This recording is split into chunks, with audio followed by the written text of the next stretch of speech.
السلام علیکم دوستوں، welcome back to our channel find Urdu. Laminate کا مطلب ہے پرت چڑھانا، چمکدار پرت لگانا۔ لیمینیٹ کا مطلب ہے کسی چیز پر حفاظتی پرت چڑھانا تاکہ وہ زیادہ ڈیوریبل اور اچھی لگے۔ یہ اکثر فرنیچر، پیپرز اور فلورنگ پر استعمال ہوتا ہے۔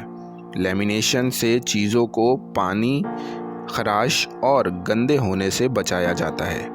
They decided to laminate the document for safety۔ انہوں نے دستاویزوں پر حفاظتی پرت چڑھانے کا فیصلہ لیا۔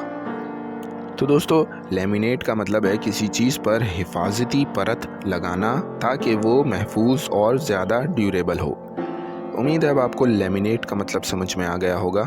ملتے ہیں نیکسٹ ویڈیو میں، شکریہ۔